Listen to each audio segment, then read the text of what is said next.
How? This place must have been abandoned for years. How do you find these places, Pip? You know, breaking and entering, that sort of thing. So, what's the story this time? Vietnam veteran? Antique collector? Think bigger. Think eccentric time traveler. What? So check this out.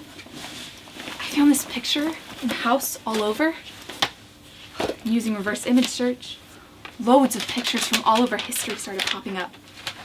First it was the 70s, all over hippie sexual revolution camps. But then it started going back further and further.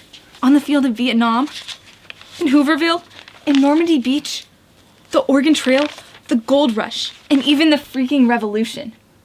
Although, I don't know how they got these pictures. Pippa, you're just stealing this from the reboot of Doctor Who. No, Lynn, Jesus, this is serious. I came back yesterday and I found this thing.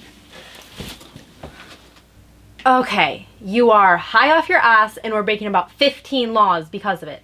I'm going home. No, Lynn, just watch.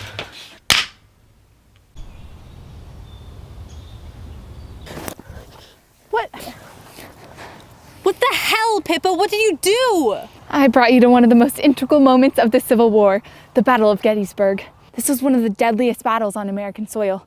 It led to the perishing of over 50,000 Northern and Southern soldiers. Are you telling me that you brought me to Gettysburg to prove a goddamn point? Yep. Get down. Pip, how did you find that this thing... How did you figure this out? A trip to Roanoke isn't exactly the same as a basement in Portland. How empty the smell was. Pippa, focus! Right, yes, let's see, how about, not the Reagan era, too many tax cuts and monkey co-stars.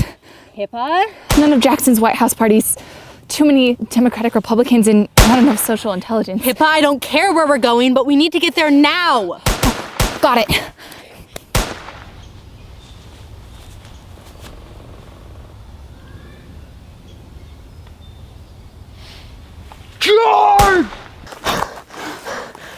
Where'd you bring us this time? The White House during the Cuban Missile Crisis? The hunt for Osama bin Laden? No, Lynn. Welcome to the gold rush. In the 1850s, thousands of migrants and American citizens flocked to California after a large amount of gold was found. This led to the Americanization of California, a newly attained territory, as well as a new economy. As interesting as this all is, and it really is very interesting, I think we should get back home where illness is not as prevalent as smelly old men in rags. Lynn, tell me there is nothing that would strike your fancy? Any moment in American history, anything, and you would rather go back to our Levittown cookie-cutter lives in Portland, freaking Oregon. Well, I mean, there is one time period that would really interest me. There's the spirit. Is this Black Tuesday, or at least the aftermath? Thousands of American citizens rushed to their banks after a nervous stockbroker pulled a little too much money, leading to the greatest economic collapse this country has ever known. Millions lost their jobs, and homeless camps, Hoovervilles, began to sprout up everywhere, but especially in New York. I know about history too, you know. Why did you bring me here? This is possibly one of the lowest points our country has ever gone. Why? I'm not sure, honestly, but this moment in history also marks one of the greatest booms in entertainment. Movies began to turn into escape for the American people. The Bay became every baseball fan's hero, and the eve of one of the largest wars ever was just upon the horizon. How could you romanticize one of the deadliest eras of our history? Do you know how many men, women, and children died from starvation and in the cold when they were thrown out of their own homes? Do you know how many died in the gold rush? How about the Civil War? Every single moment in history can be seen with a positive or a negative light. Look. Because of our oil-hungry government abandoning basic human decency and embargoing Iran, Osama bin Laden led an attack on the Twin Towers, going to the furthest land of insanity that he could possibly go.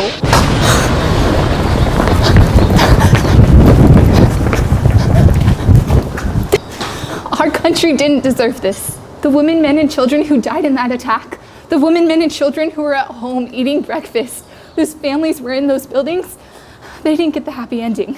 They just got a fat load of nothing. Their lives ended. Oh geez, sorry. But look at this. 5 years later, a girl and her parents go to this very drive-in, her heart aglow in an idea for the future in her mind. She isn't angry or rebellious, even in the recession in 2 years, brought on by greedy, inflation-pushing elitists. There's hope in everybody, no matter how poor it is or how many coats of rebellion it has on it. She meets a girl as she passes by her truck, and she thinks, there is the most beautiful girl I have ever seen. And she sees her for who she truly is, a badass rebel sticking it to the establishment by running in between cars. She sees her at school and becomes her friend. And it's not her outside that made her fall in love with her. It's the fiery heart inside, the passion, the sheer humanity of it. She sees the love she has for freedom, for building a society in which every man, woman, and child are equal. You don't understand. You're not getting the goddamn point. We can use this to fight. We can save so many lives. We can do so much. And you're just sprouting this hippy-dippy bullshit. You don't understand me or what we're supposed to use this for. You're in my way. No, wait! You're not gonna kill the president. John Wilkes. Pippa!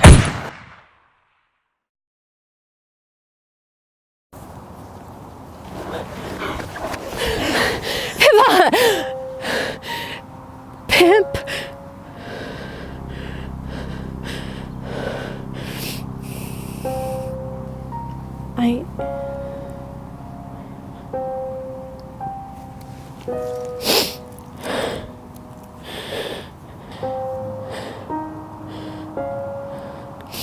Goodbye.